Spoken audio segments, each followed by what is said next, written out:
여러분과 제가 계속해서 이 민수기를 살펴보면서 오늘 7장까지 이르게 되었는데, 이스라엘 백성이 지금 이 민수기의 시작은 시내산에서부터 출발하는 겁니다.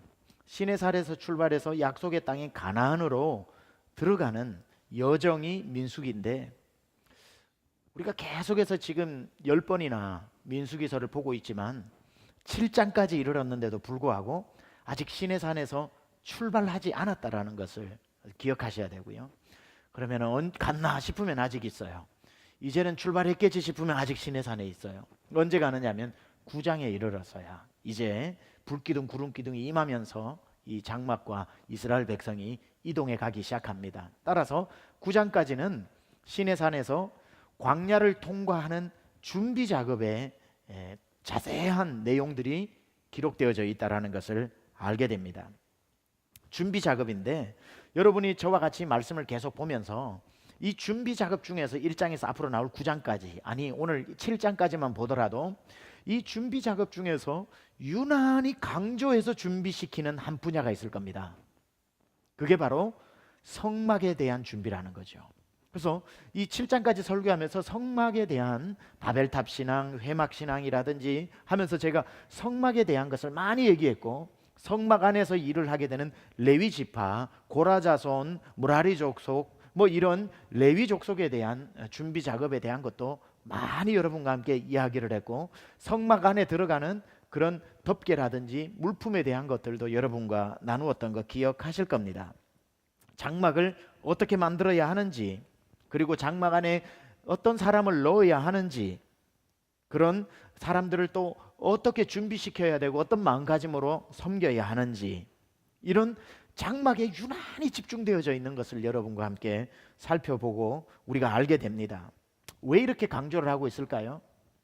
바로 이런 의미 때문입니다. 이제 너희가 곧 광야로 나가게 될 텐데, 그 광야 같은 우리의 인생도 마찬가지죠. 광야 같은 인생을 살아가는데 저와 여러분이 준비해야 될 가장 중요한 준비사항이 뭐냐면은 장막을 세우는 준비를 해야 된다는 거죠. 다른 요즘 용어로 말할 것 같으면 아름다운 교회, 건강한 교회를 세워 나가는 것이 여러분이 인생 광야길 통과하는 데 승리의 비결이라는 겁니다.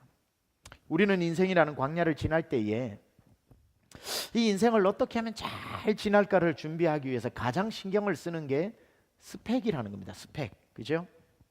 그래서 젊은이들은 인생에 승리하기 위해서, 인생의 광야를 잘 지나기 위해서 그 비결로 스펙 쌓기에 굉장히 정신이 없습니다. 바쁘죠. 그리고 필요합니다. 그래서 젊은 청년들 보면 영어 토익 점수는 몇 점이 되어야 하고, 해외여행은 몇 군데 갔다 와야 하고, 어학연수는 기본이고, 지금 우리 교회 어학연수 와 있는 청년들도 많이 있죠. 사회봉사 경험은 또 얼마나 많이 해야 되고, 인턴십은 어디에서 몇 군데서 해야 되고, 이런 스펙 쌓는 것으로 인생의 광야를 멋지게 성공이라는 이름으로 통과하려고 하는 겁니다. 그리고 실제로 이런 스펙 쌓기는 추천할 만합니다. 왜냐하면 인생에 도움이 되고 매우 중요하기 때문에.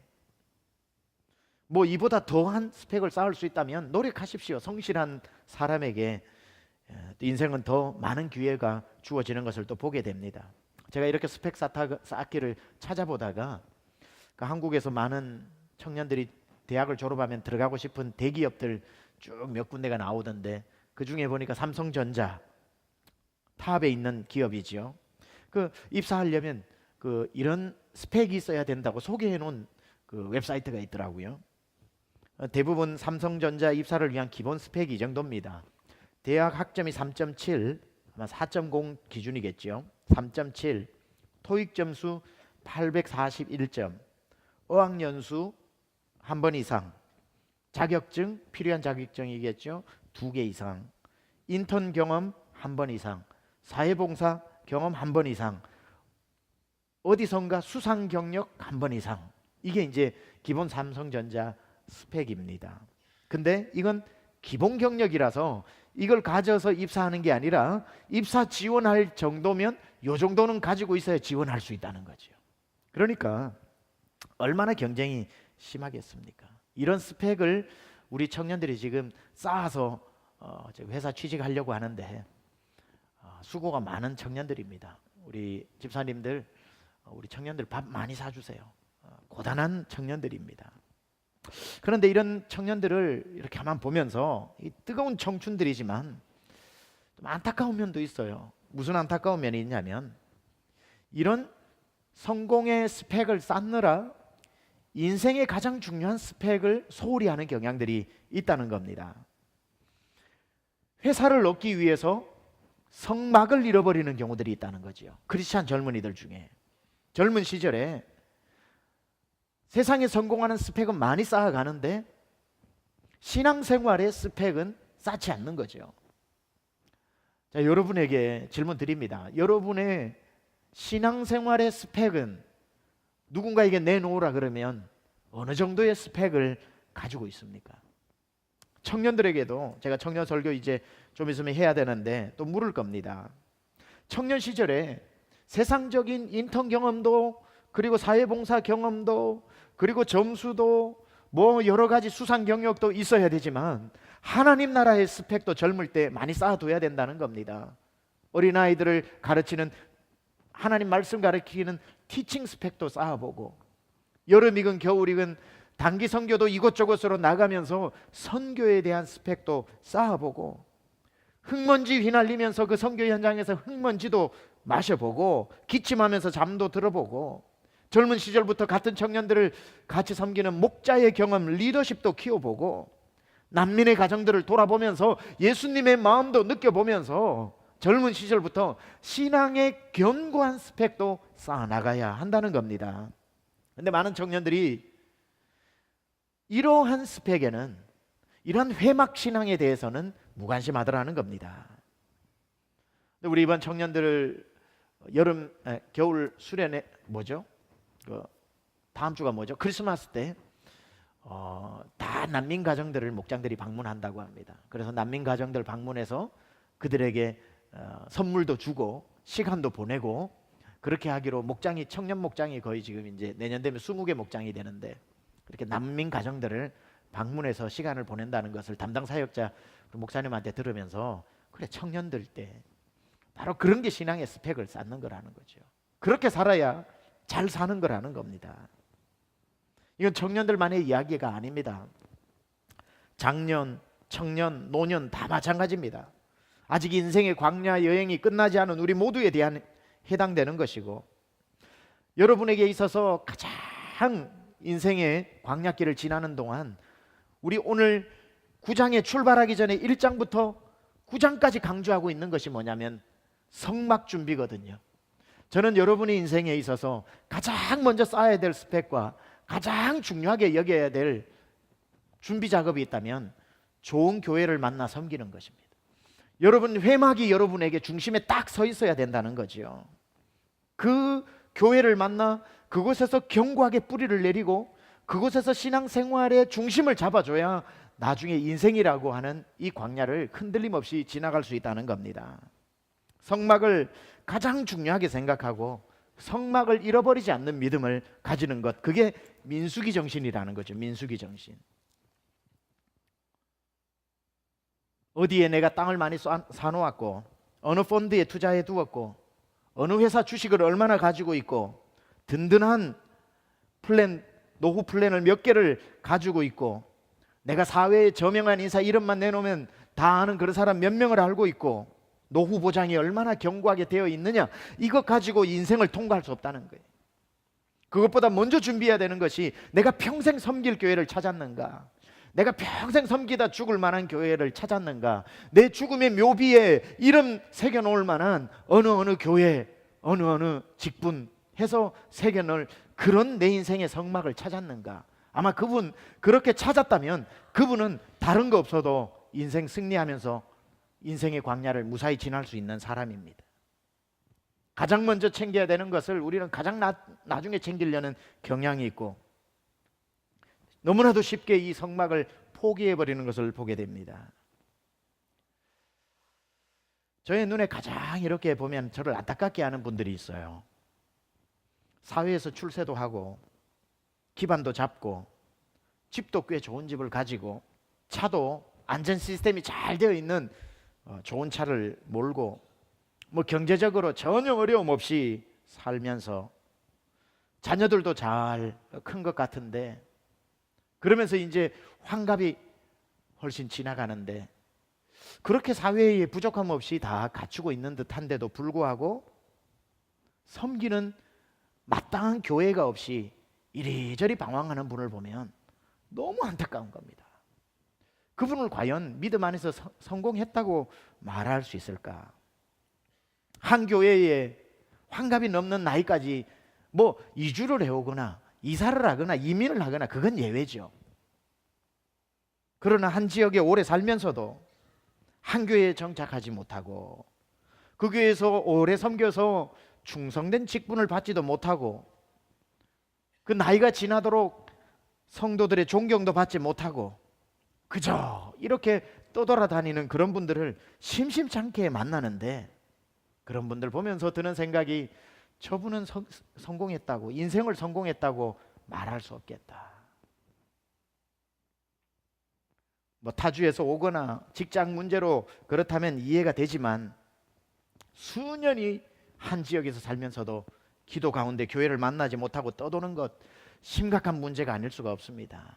만약에 기도하다가 하나님 이 교회로 나를 보내셨구나 생각했다면 그 교회에서 뿌리를 내리고 웬만한 태풍이 불어도 이겨내면서 뿌리를 견고하게 해야지 자꾸 흔들리면 안 된다, 이 말입니다.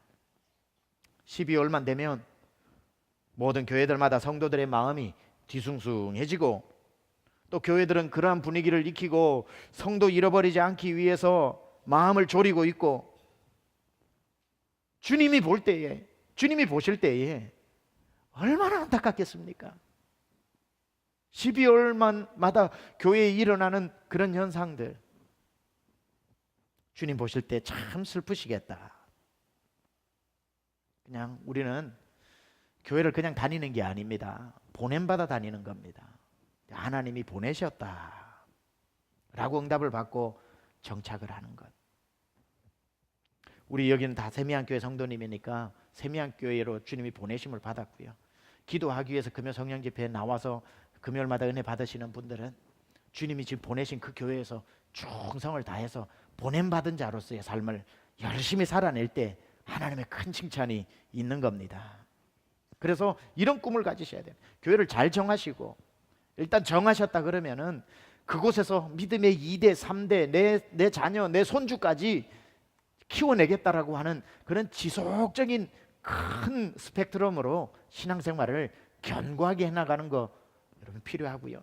여러분 주님 부르실 때에 진짜 묘비명에 세미한교회 이름 석자, 세미한교회 여러분 직분이 세상에 어떤 사장, 장관 자리보다 더 중요한 직분으로 딱 쓰여질 수 있는 그런 믿음의 사모함이 있다면 얼마나 좋겠습니까? 믿음의 사람은요, 세상이 다 안전해도 신앙생활이 흔들리면 다 흔들려 버리는 겁니다. 여러분의 신앙이 견고하지 않으면, 교회 생활이 다 안정되지 않으면 안전하다고 생각했던 모든 것들이 사정없이 흔들리게 될 것입니다. 예전에 우리 교회에서 우리 교회와 저를 힘들게 했던 분이 있었어요. 예전에 나갔죠. 근데 최근에 제가 어느 목사님을 만났는데 저보고 누구 아냐고, 내가 안다고, 그분 때문에 힘들어 목회를 못하겠다고. 지금도 이제 다른 데서 활약을 하고 계시더라고요. 어떻게 신앙생활하면서 그런 악한 데 쓰임을 받을 수 있단 말입니까? 교회를 내가 이 세상 사는 동안 좋은 교회 만나 평생 섬기다 가도 하나님 앞에 주여 나는 무익한 종이라고 해야 되는데, 아니 무슨 사명을, 그런 사명을 받아서 교회들을 힘들게 하는 사명을 가지고 태어난단 말입니까? 너무 안타까운 거예요. 그 소리를 들으니까 변하지 않았구나, 사람 변하지 않았구나. 어떻게 똑같이 쓰임을 받는데 악한 일에 쓰임을 받냐 이 말입니다. 여러분 오늘 기도하실 때 두렵고 떨림으로 기도하세요. 하나님, 저를 좋은 일에 사용하여 주시옵소서. 악한 데 도구로 쓰임 받지 않고 교회를 무너뜨리는 데 저를 사용하지 마시고 교회를 세우는 데 사용하여 주옵소서. 하나님이 보실 때에 교회가 다 마음에 드시겠어요? 마음에 안 드는 교회가 계시죠? 당연히 있죠. 그랬을 때 하나님이 그 교회 정신 차리라고, 하나님이 아주 망하게는 하지 않아도 거의 망하게끔 정신 차리게끔 하나님 벌 주시는 교회가 있을 거예요. 그러려면 그 일을 감당해야 되는, 또 앞장서야 되는 행동대장이 필요할 거예요. 행동대장, 하나님 사람을 통해서 하시니까. 근데요, 그게 아무리 하나님이 하시는 일이라고 해도요, 기도하세요. 그런 일에는 저를 사용하지 마시라고. 이왕이면 하나님이 막 키워주고 싶고 세워주고 싶고 하나님 품에 안아가지고 볼을 부비고 싶은 교회의 1등 일꾼으로 하나님 나 좀 사용해달라고. 이왕이면 그렇게 기도해야지. 하나님이 이 교회를 때리실 수도 있고 이 교회를 쓰다듬을 수도 있는데 왜 나를 때리는데 행동대장으로 하나님 사용하시냐. 그런데 왜 쓰임 받냐는 거예요. 그건 내가 아니라도 많아요. 그걸 사명으로 알고 하는 사람들이 있다니까요. 우리 교회 장로님 안수 집사님 얘기를 들어보니까 어떤 분은 교회 달라스에 자랑하고 다니는 분이 계시대. 내가 달라스에 5개 교회를 문 닫았다고.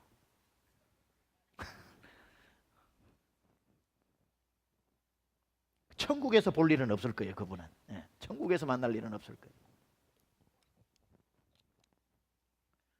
여러분이 어느 일이 있어서 어느 교회를 가서 섬기게 되더라도 교회를 세우는 일꾼 되시기를 축원합니다. 이게 성막신앙이 그렇게 해서 중요한 거예요. 하나님이 이 7장까지 성막 이야기만 하시잖아요.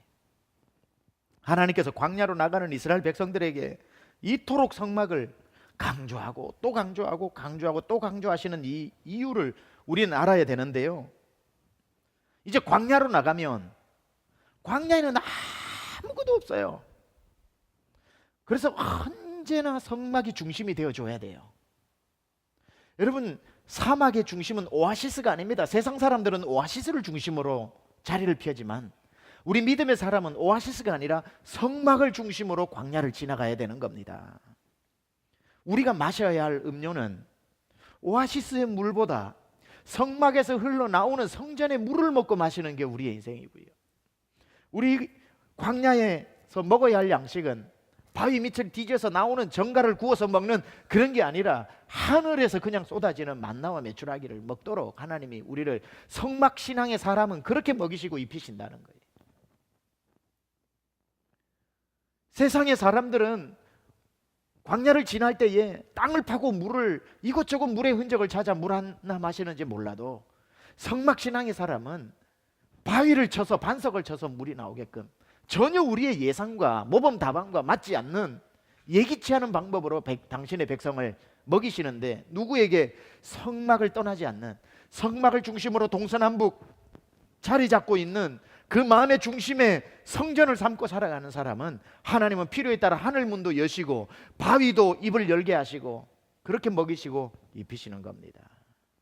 그래서 하나님이 이렇게 강조하면서 가르치시는 거예요. 너네 광야 나가는 게 중요한 게 아니다. 나가면 다 죽는다. 이거 모르면. 그러니까 나가기 전에 심지어 장장 9장까지 성막이 왜 중요한지를 가르쳐 주시고 또 가르쳐 주시고 가르쳐 주시고 또 가르쳐 주시는 겁니다. 그래서 오늘 주제가 성막 세우기라는 겁니다. 성막 세우기, 장막 세우기.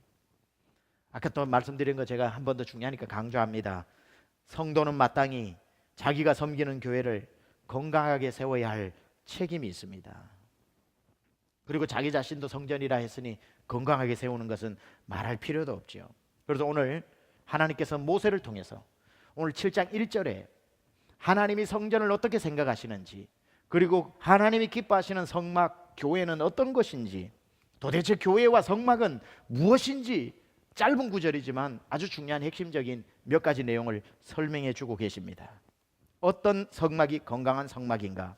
제가 1절을 다시 한번 봉독해 보겠습니다. 모세가 장막 세우기를 끝내고 그것에 기름을 발라 거룩히 구별하고 또 그 모든 기구와 제단과 그 모든 기물에 기름을 발라 거룩히 구별한 날에, 이렇게 나오는데 오늘 이 장막을 우리는 교회라고 이해를 하면 딱 들어맞습니다. 건강한 교회를 세우는 세 가지 원칙이 여기에 나오는데요, 여기에 보면은 기름을 발라, 기름을 발라. 그러니까 모세가 장막을 세워놓으니까 하나님께서 그 모세가 세운 장막 텐트와 그 안에 기둥과 그 안에 있는 기물 모두에 뭘 바르셨다고요? 기름을 바르셨다는 겁니다. 그래서 오늘 기름 부음 마샤흐라고 그러거든요. 히브리어로 마샤흐의 뜻이 뭔지를 한 세 가지로 나누어서 생각해 보려고 합니다. 왜 장막에 하나님이 마샤흐 하셨을까? 왜 기름을 바르셨을까? 기름 바름, 기름 부음의 첫 번째 의미가 뭐냐면은 소유권을 나타내는 겁니다. 이렇게 하나님이 어느 물건에 기름을 바르셨다는 것은 이제부터 이 물건은 거룩한 나의 것이라는 뜻입니다. 그래서 하나님이 여러분에게 성령의 기름을 부으셨다는 것은 오늘부터 너는 내 백성이라는 뜻입니다. 그래서 기름을 모세가 다 성막을 세워놨다고 해서 이게 성막이 아닙니다. 성막 세워놓은 그곳에 모세를 통해서 하나님이 하나도 빠지지 말고 집게 하나 부지깽이 하나까지 다 기름을 바르라 그랬습니다. 그건 뭐냐면 여기에 있는 모든 것은 다 거룩한 나의 것이다 라는 소유를 나타낼 때 마사흐라는 말을 쓴다는 거죠. 기름을 바르면 이건 내 거다라고 하는 이 생각은 우리 한국 사람에게는 굉장히 친숙한 개념입니다. 내가 좋아하는 사람이 있으면은 뭐 발라놨다 그러죠? 침 발라놨다 그러잖아요. 침 발라놓은 거는 소유권을 말하는 거거든요. 하나님이 성령을 발라놓으셨다. 이게 바로 여기에 기름을 발라 이렇게 나오지 않습니까? 그래서 이스라엘 사람들도 바른다라고 하는 개념은 소유의 개념으로 동시에 이해해 놓은 거죠. 하나님께서 모세에게 명하여서 모세야 성막의 모든 기물에 기름을 발라라 라고 하시는 것은 오늘부터 이 성막 안에 있는 것은 그 어떤 것도 다 나의 것이다. 나를 위해 거룩하게 구별되어진 것이다. 내 소유다. 여러분에게 기름 부으면 여러분은 주님의 것이 되는 것이고 하나님이 물건에 기름을 부으시면 기름 바르시면 물건이 하나님의 소유가 되는 것이고 성막 안과 밖에 하나님이 다 기름 부으신 것은 성막 안팎에 있는 그 모든 것이 실오라기 하나도 다 하나님의 소유가 되었다라는 뜻입니다. 그래서 그 안에는 이제 더 이상 인간에게 소유되어진 물건은 단 한 가지도 없다. 성막 자체가 누구 거라는 거예요? 이러니까 무슨 뜻이에요? 성막 자체가 누구의 것입니까? 기름을 다 바르셨으니까. 절반만 바르셨으면 절반은 모세께 될 수 있고 절반은 하나님께 되겠지만 하나님이 모든 곳에 기름을 바르셨으니 성막은 온전히 하나님께 소유되어진 하나님의 것이라는 거죠. 교회는 누구의 것입니까? 예수님이 말씀하셨습니다. 베드로에게 내가 이 반석 위에 내 교회를 세우리니 음부의 권세가 이기지 못하리라. I will build my church on this rock. 예수님은 교회를 my church라고 하셨습니다. 교회의 소유는 바로 소유권은 예수님께 있는 것입니다. 교회의 주인은 예수님이다. 그게 분명할 때 그 교회는 건강한 교회고 그게 분명할 때 그 성막은 하나님이 임재하시는 성막이 될 수 있는 겁니다. 안 건강하고 문제가 많은 교회를 한번 보세요. 특징이 소유권이 헷갈려서 다 일어나는 일입니다. 이게 누구 교회냐? 목사 교회냐? 장로 교회냐? 아니면 개척 멤버 교회냐? 소유권 가지고 싸웁니다. 안 건강하니까 그래요. 근데 건강한 교회 보세요. 소유권 가지고 싸우지를 않습니다. 주님의 교회라고 하는 확실한 생각들이 있기 때문에. 건강한 교회는 소유권을 늘 기억하는 교회. 개척 멤버라고 주인이 될 수가 절대 없고요. 목사가 개척을 했다고 해서 그 교회가 목사의 교회가 되어서도 절대로 안 되고요. 조그만한 교회 가면 가족이 절반인 교회들이 있습니다. 절반이 한 가족이 다닌다고 해도 그 가족 교회 절대 아니고요. 언제나 교회는 시작부터 끝까지 예수님이 주인 되는 교회입니다. 개척을 해서 교회를 30년, 40년 하신 목사님들 보면 저도 우리 교회에서 은퇴를 하면 40년 목회하는 거더라고요. 정말 엄청나게 깁니다. 아직 갈 길이 구말리라서 은퇴를 하고 난 뒤에 저희 아내랑 제가 자주 얘기를 하는데 여러분은 은퇴하시고 달라스에서 만나던 사람 계속 만나고 사셔도 되죠. 근데 저는 이제 은퇴하면 달라스에서 못 살 거 아닙니까? 그렇죠? 그런 좀 목사만의 아픔이 또 있는 거예요. 사실은 근데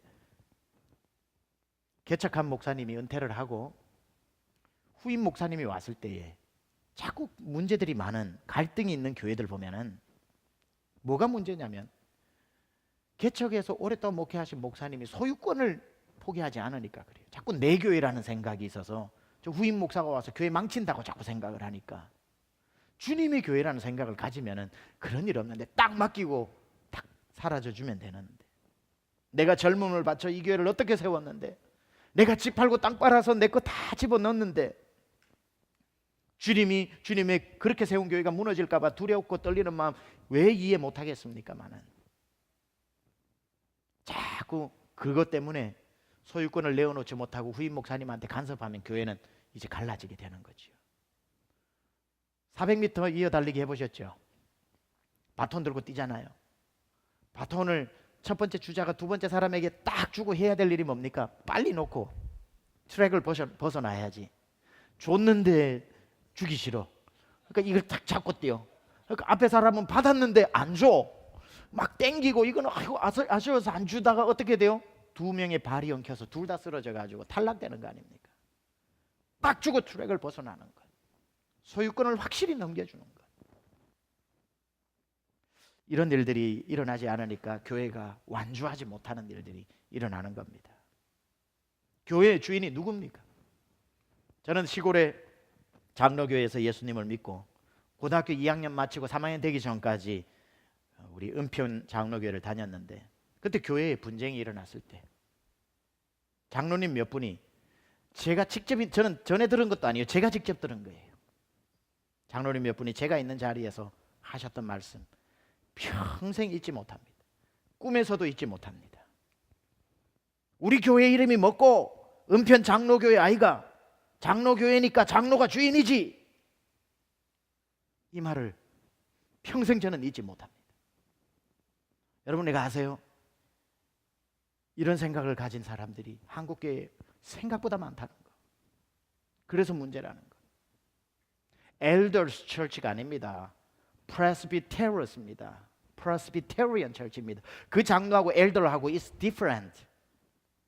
한국말로 하니까 그냥 그렇게 생각하는 거죠. 저는 정말 그 고등학교 2학년 들었던 그때 말 제기를 의심하지 않을 수가 없었습니다. 교회는 예수님이 주인 되는 곳입니다. 성막에 기름을 바르셨다는 것은 이 성막은 온전히 내 거다라고 하나님이 소유권을 천명하신 것입니다. 모세도 성막의 주인 될 수 없다고요. 모세가 지었죠. 명령을 받들어서. 그렇다고 해서 모세 거 아닙니다. 앞으로 세워질 70인 장로의 것도 리더라고 해서 아닙니다. 아론이 대제사장으로서 자유롭게 지성소까지 내 집 떠나들듯이 들어갈 수 있다고 해서 아론의 소유도 아닙니다. 하나님의 것입니다. 교회도 성막도 하나님의 것입니다. 영원토록, once for all and eternity, 영원까지 한 번에 하나님의 소유로 등기 이전되었습니다. 성막 안의 모든 물품 다 하나님의 것입니다. 교회 안의 물품, 인간의 소유로 된 것 단 한 가지도 없습니다. 다 하나님의 것입니다. 피아노를 사서 교회에 헌물을 했다면 그때부터 그 피아노는 헌물한 그분의 것이 아니라는 거예요. 그럼 교회의 것이고 하나님께 속해졌다라는 것, 이 소유권을 이해를 해야 됩니다. 그렇지 않고요, 줬는데도 아직 내 거라고 그러면요, 그때부터 피아노 위치가 왜 저기 있냐, 피아노는 왜 한 달 가도 소리를 안 내냐, 이 교회는 왜 키보드만 치냐, 뭐 별의별 생각으로 해놓고도 시험 들어요. 왜 시험 들어요? 내가 했다고 생각하니까. 아니, 내가 한 거는 맞죠? 여전히 내 거라고 생각하니까. 내 마음이 원하는 대로 해줄 때 기쁘고 안 해줄 때 마음에 시험이 드는 것, 잘못 배운 거라는 거예요. 모든 성물은 하나님께 드려지면 하나님의 것입니다. 그 피아노가 본당 중앙에 있든 옆에 있든, 그래도 이게 출세했어요. 지금 위로 올라와가지고 로비에 있든 체육관에 갖다 놓든, 그거는 헌물하신 분이 신경 쓸 게 아니에요. 소유권이 하나님의 것이 되었다는 거예요. 예를 드는 겁니다. 예를 든 거, 내가 교회에 구제헌금을 하고 선교헌금을 하고 장학헌금을 했다면 그때부터 그건 교회가 알아서 하는 겁니다. 물론 지정헌금이라고 해서 김아무에게 장학헌금 10,000불을 줍니다.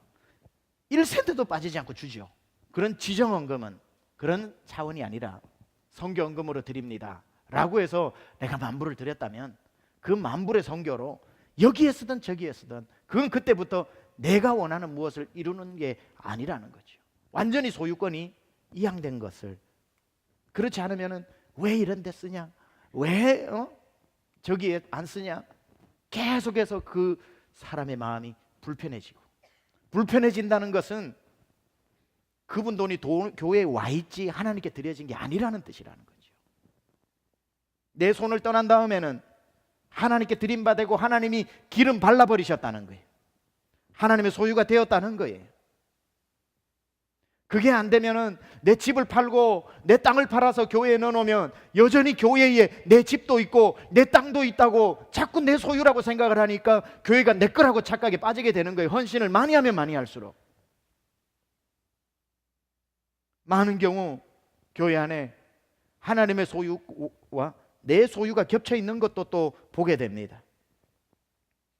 무슨 말이냐면 여러분 교회에 열심히 하다 보면 교회 물건이 친숙해져서 교회 물건을 교회 건지 내 건지 헷갈려서 자기 집에 갖다 놓는 경우가 있습니다. 그 사람은 열심히 하다가 교회의 소유와 자기 소유를 헷갈려 버리는 사람. 자기도 모르게 아간의 죄를 짓게 되는 거죠. 수십 배 수백 배 그보다 더 심한 하나님의 책망을 받게 될 겁니다. 하나님의 것을 도둑질하는 거니까. 내 소유라고 착각하는 겁니다. 혹시 이 중에 부지불식 중에 교회 물품을 자기 집에 가지고 갔다가 때를 놓쳐 도로 갖다 놓지 못하고 있는 그런 것이 있다면 주중에 아무도 보지 않는 시간에 너무 깊숙이 들어오면 표관하니까 로비에 던져놓더라도 반납하시기 바랍니다. 교회가 그게 필요하다는 뜻이 아니에요. 그분이 살 길이 그거라는 거예요.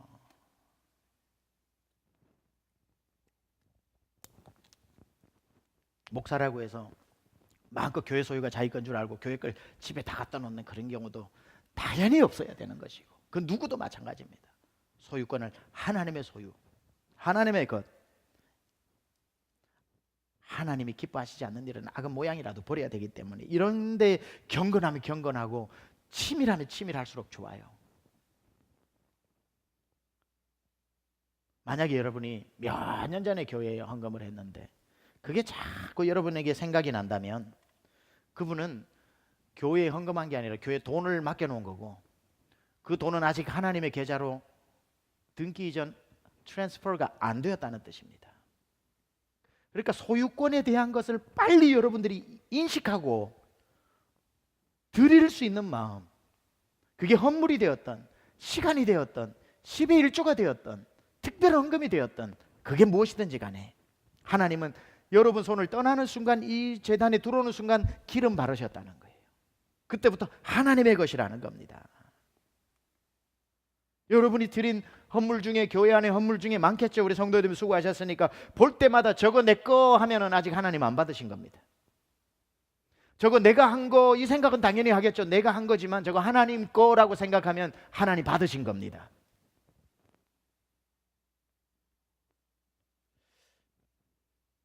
우리는 하나님께 드리면 하나님 무조건 다 받으시고 그러고 난 뒤에 하나님이 약속하신 복을 주신다고 생각을 하는데 그걸 너무 쉽게 생각하는 경향이 있어요. 하나님께 드리는 모양은 있었는데 마음은 하나님께 드린 게 아니라 여전히 내 거라고 하니까 내가 볼 때는 드리지만 하나님 편에서는 받지 않으셨어요.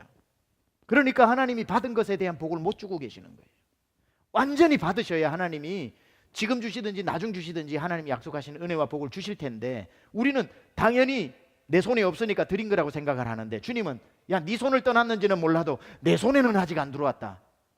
교회 어딘가 공중에 떠 있다. 네 마음속에 소유권을 포기해라. 너 머릿속에서 지워라. 그러면은 그때 비로소 내 손으로 들어오게 되어 있다. 내가 기름을 발랐는데 모든 교회 안에, 그 예루살렘 이스라엘의 성막 안에 모든 기물에 기름을 바르라고 하는 것이 바로 그 의미라는 겁니다. 두 번째 기름 부음의 특징이 뭐냐면 권위를 부어주는 것이다. 기름 부음, 이스라엘에 기름 붓는다는 뜻은 권위를 부어준다는 뜻입니다. 마사흐가 그런 뜻입니다. 자, 사도행전 1장 8절 여러분 잘 아시는 것처럼 오직 성령이 너희에게 임하시면 라고 할 때 그 성령이 임한다라고 하는 것은 성령이 기름 붓는다는 뜻이거든요. 그러면 성령이 임하면 희한한 일이 일어나요. 우리가 예루살렘과 사마리아와 땅끝까지 가는데 사람들이 주님 앞으로 돌아오게 돼요. 그건 내가 가서는 될 일이 아니거든요. 그런데 성령이 임하고 가면 땅끝까지 복음의 증인이 되고 말씀 들은 사람이 주님 앞으로 오게 되는데 그건 내가 가는 게 아니라 성령이 기름 부어서 하나님의 권능이 임해버린 거예요. 그러니까 기름 부음이라고 하는 것은 A라는 사람에게 내가 기름을 부어주는 뜻은 너는 이제부터 A가 아니라 너는 나다 이거예요. 내가 기름을 부어주는 것은 내 권세를 너에게 준다 이런 뜻이에요. 그러니까 오늘 모세가 세운 회막에 하나님이 기름을 바르셨다라고 하는 것은 이제 이 성막은 그냥 텐트가 아니라 하나님의 권세를 부어주신 신령한 곳이라는 뜻이죠. 하나님의 권세, 디그니티, 하나님의 그 권위가 이곳 가운데 있는 것. 교회도 마찬가지인 거죠. 교회는 그냥 It's not just a simple building. 이건 Body of Christ, 하나님의 몸.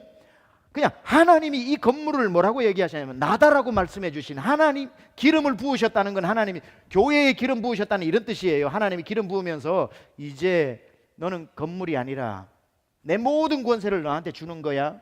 그 의미로 기름 바르는 거야. 이 뜻이라는 거죠.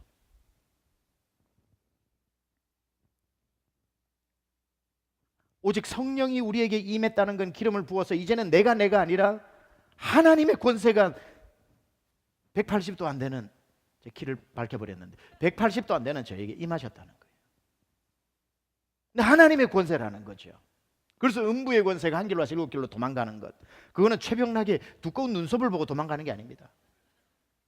성령 하나님이 내 안에 기름 부었다는 것은, 하나님이 최병락을 기름 부으셨다고 하는 것은 그날부터 하나님이 말씀하시는 거예요. 야, 이제 넌 네가 아니야. 내가 너에게 임하는 거야. 그래서 너는 내 권세 가지고 땅끝까지 가.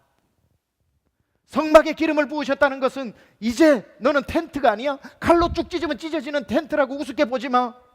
기름 바르시면서 이제부터 내 하늘의 권세를 이 성막 안에 부어주겠다. 하늘의 권세를 교회 안에 부어주겠다. 여러분 워싱턴 DC 백악관 가보세요. 그거 뭐 그냥 하얀 건물이에요. 그거는 뭐 달라스도 있고 어디도 있는 평범한 건물이에요. 뭐 백악관 저도 가서 봤는데 달라스에서 저 뭐 큰 대궐 같은 집보다도 오히려 작더라고요. 별거 아닙니다. 근데도 그게 세계를 움직이는 건물이 될 수 있는 것은 그 건물 때문이 아니라 그 안에 대통령이라고 하는 나라의 지도자가 살기 때문에 그 건물이 힘을 가지는 것처럼 교회라고 하는 것은 하나님이 거하시는 전이라는 거죠.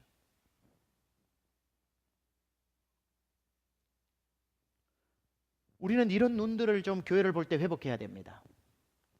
언제부터인가 교회의 거룩성, 교회의 신비성, 이걸 너무 하찮게 여기는 그런 문화가 지금 기독교인들 사이에 팽배해지고 교회를 함부로 대하기 시작합니다. 교회가 그리스도의 몸이라고 하는 것을 자꾸 잊어버려요. 저는 신학교 강의를 여러 군데 가고 1월 달에도 저 아틀란타 뉴올린 신학교에 박사과정에 강의해달라고 또 가서 이 얘기를 할 거고, 우리 목자 훈련 하면서도 또 가르치고, 제가 디모데스 모임 목회자 20명 모였을 때도 설교하면서 이 얘기했고, 가는 데마다 얘기하는 게 있습니다. 교회는 에클레시아, 믿는 사람들의 무리, 여기서 멈추면 안 되고, 믿는 사람들의 무리라고 하니까 반상회 정도로 생각을 하고, 자꾸 그래 믿는 사람들은 무리인데 그게 어때서 별 거기에 어떤 의미를 부여하지 않는데, 그거는 2차 정의고요. 성경이 지속적으로 말하는 교회의 1차 정의는 믿는 사람의 무리 이전에 그리스도의 몸이라고 하는 이게 훨씬 더 중요한 데피니션이라는 거예요. Church is the body of Christ. 보세요. 바울이 다메섹에 교회를 잔멸하고 핍박하러 가는 중에 예수님이 나타나셔서 바울에게 하신 말씀이 뭡니까? 사울아 사울아, 그때는 사울 때죠. 네가 왜 다메섹에 있는 나의 교회를 핍박하느냐라고 하지 않고 교회 핍박하러 가는 사울을 붙들고 하신 말씀이 사울아 사울아, 네가 왜 나를 핍박하느냐 그러셨잖아요. 예수님은 교회와 예수님 자신을 하나로 말씀하신 거예요. 여러분이 교회를 이거 뭐 빌딩이지 뭐 이거 사람들 뭐 뒤죽박죽 모여 있는 곳이지라고 생각하면 그럴지 몰라도 하나님은 그럼에도 불구하고 교회를 당신이라고 말씀하시고 하나님 자신이라고 말씀하십니다. 이런 거룩성, 두렵고 떨림으로 바라볼 줄 아는 우리의 믿음에 교회를 향한 시각이 회복되어져야지. 세상 사람 욕한다고 기독교인들은 더 큰 소리로 욕해가지고 될 일이 아니라는 거예요. 교회는 그래도 거룩하고, 이 역사 속에서 교회가 늘 침체기에 있었지만 그래도 하나님이 교회를 포기하신 적이 없고, 교회를 죽이겠다고 500년 이상 핍박을 해왔던 로마 제국은 역사 속에 쓰러져 없어지지만 그것 때문에 지하 무덤으로 들어갔던 교회는 2000년까지도 건재한 이 신비를 무엇으로 말할 수 있겠습니까? 이 교회의 능력과 권세와 교회의 신비와 교회의 거룩성이라는 겁니다.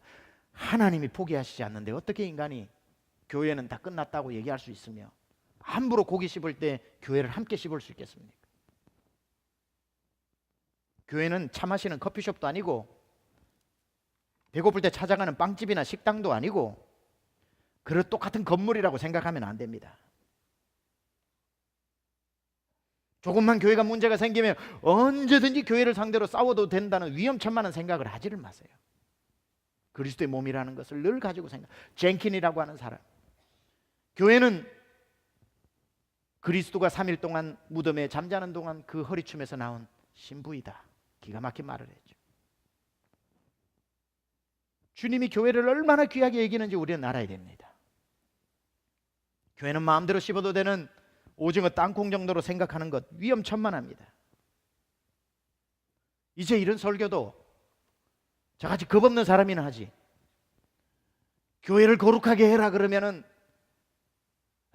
저 목사 저 옛날 구닥다리 저 교회 거룩하다고 하는 기복신앙이나 가르치는 목사라고 오해받을까 봐 이런 구시대적인 가르침도 안 가르치는 게 요즘 추세입니다.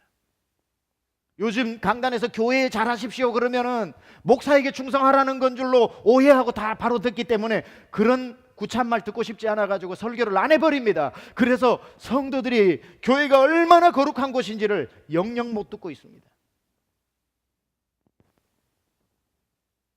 저한테 잘 안 해도 되니까 교회 잘하십시오. 주의 몸된 교회라는 그 인식을 포기하지 마십시오. 교회가 거룩하니 거룩하게 만들고 교회를 흠집내지 말아야 합니다. 교회에 도전하지 말고 교회 잘하라 그러면은 저 목사님 또 공포 분위기 조성해가지고 교회가 무슨 뭐 신령한 것처럼 해가지고 성도들 끽소리 못하게 만든다고, 제발 어디서 그런 훈련을 받아가지고 이런 얘기만 나오면 그런 생각이 먼저 드는지, 그 생각이 병들었단 말이에요. 어떻게 교회가 거룩한 하나님의 몸이라고 하는 게 욕먹어야 될 소리냐고요.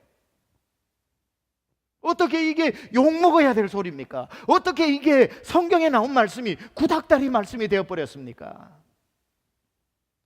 교회는 거룩한 것이니 그리스도의 몸이니 그거는 보이지 않는 유니버셜 철치, 성경의 유니버셜 철치 350번 정도 교회에 나오는데 유니버셜 철치는요 10번 이하로 나오고 340번 이상이 로컬 철치, 세미한 교회 같은 교회를 말하는 겁니다. 갈라디아 교회, 에베소 교회, 고린도 교회, 유니버셜 철치, 인비지블 철치 아닙니다. 비지블 철치, 로컬 철치, 세미한 교회 같은, 그냥 우리 같은 인간들이 모여가지고 최선을 다해서 부비면서 주님 앞에 나름대로 충성해 보려고 하는 어수룩하게 짝이 없는 교회를 귀하게 여기신다는 거예요. 어디 바울이 핍박하러 간 교회가, 다메섹 교회가 보이지 않는 유니버셜 철치입니까? 로컬 철치지. 왜 보이지 않는 교회는 그렇게 충성한다고 하면서 I'm a Christian, my life가 크리스찬이다, 왜 그런 식으로만 생각하냐고요. 내가 진짜 유니버셜 철치의 신실한 그리스도인이라는 걸 증명할 수 있는 최고의 방법, 유일한 방법은 로컬 철치에 충성하는 그 방법 외에 더 좋은 방법이 있으면 가지고 와 보십시오. 주님이 명령하신 것 중에 그것보다 더 나은 방법이 있다고 하신 거 있으면 가져와 보십시오. 저는 못 찾겠습니다. 교회 충성을 통해 주님 사랑을 나타내는 것보다 더 이펙티브한 방법이 있으면 가져와 보십시오. 아니, 성경이 주고 있는 답이 있으면 가져와 보십시오. 저는 못 찾겠습니다. 저는 이 마지막 금요성령 집회 설교에 하나님이 이 본문의 말씀을 주셨다는 것은 너무나도 감사한 일이라고 생각하고, 2017년도를 시작하는 금요일 저녁은 다 이번에 보니 예비목자 훈련 받은 분들도 이 자리 많이 참석하셨네요. 잘하셨습니다. 이런 마음을 가지고 2017년도를 시작하라는, 우리를 억수로 사랑하시는 주님의 사랑의 메시지라고 생각합니다.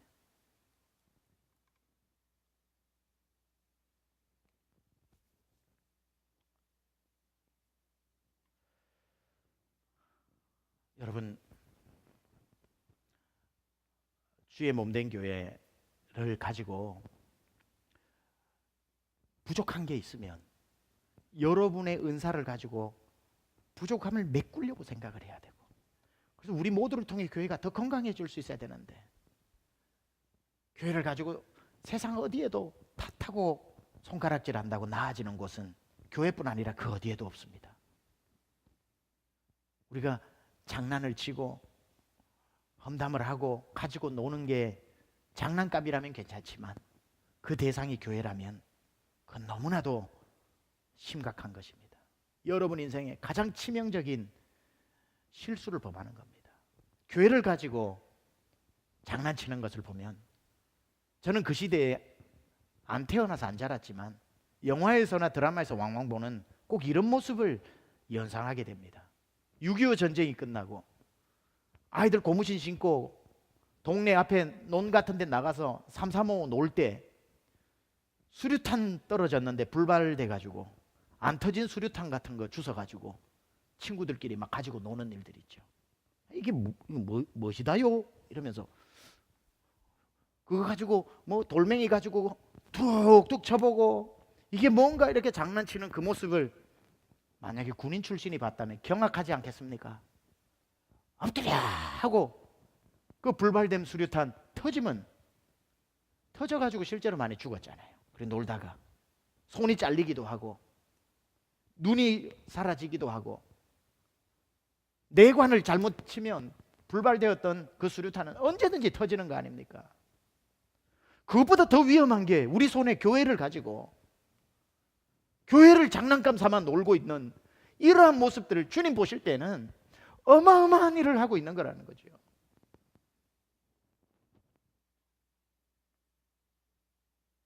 무슨 불만이 있는 것도 아닌데 제가 왜 이렇게 세게 설교를 하는지는 모르겠어요. 우리 성도님들은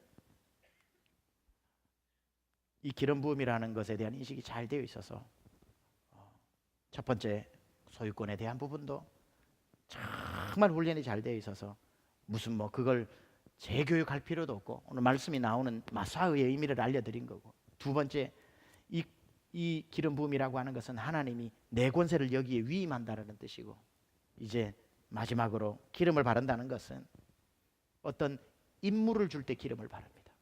그게 구약에 나오는 기름 부음 받은 자 세 종류 누구죠? 왕, 제사장, 선지자. 왕을 세울 때 기름을 바릅니다. 제사장을 세울 때 기름을 바릅니다. 시편 133편. 선지자를 세울 때 기름을 바릅니다. 근데 이 성막에 기름을 바르셨다는 것은 성막이 해야 될 일이 있다는 거죠. 교회에 기름을 바르셨다는 것은 교회가 해야 될 일이 있다는 거죠. 교회의 사명이 있다는 겁니다.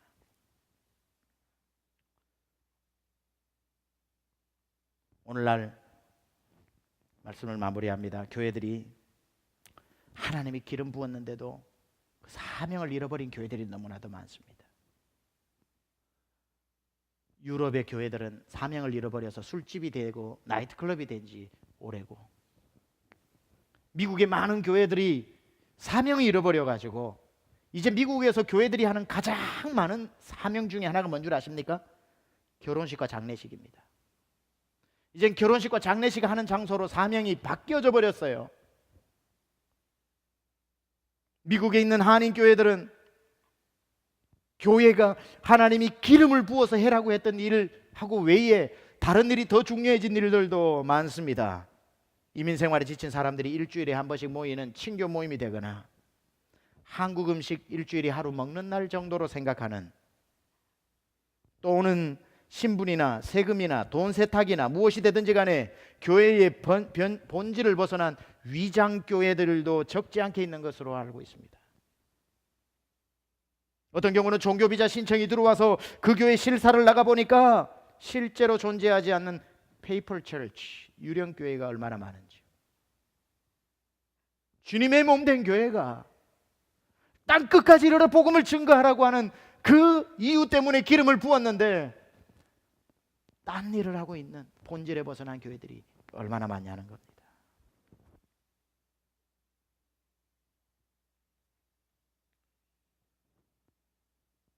오직 성령으로 교회에 기름 부어 주신 것은 예루살렘과 사마리아와 땅끝까지를 복음을 증거하라는 것이고, 교회는 그 마지막 세 번째 기름 부은 사명을 정말 감당하는 그러한 교회 되어야 합니다. 내년도부터 또 다음 주 토요일 날 드디어 제 목양실에서 난민교회 목사님 4분이 모입니다. 그래서 정기적으로 모여서 멘토링하고 교회의 기도 제목을 받고 함께 서로 중보기도하고 그러면서 다음 주부터 난민교회를 직접적으로 재정적으로 돕게 됩니다. 목표는 20개 교회를, 난민교회를 우리가 달라스 지역에 세우는 겁니다.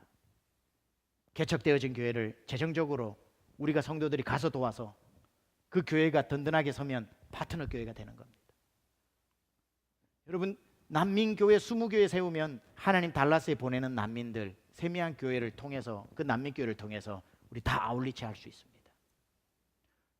저는 꿈꾸는 거예요. 이 본당에서 20개 나라 국기가 흔들리게 하여 주옵소서. 20개 난민교회가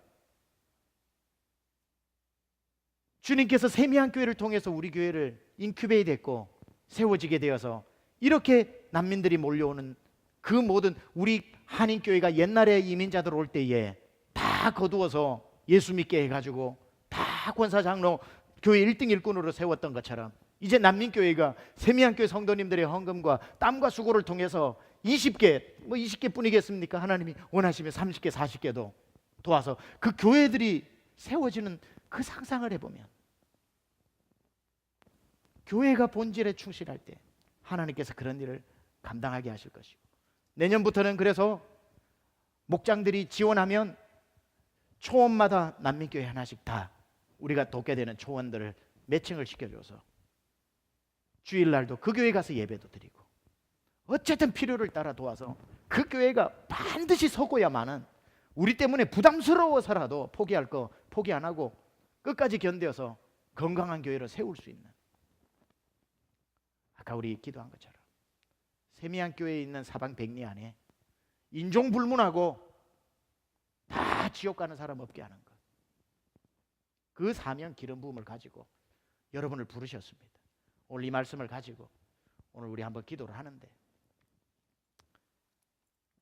우리 시간에 한번 이 말씀을 가지고 한번 기도합시다.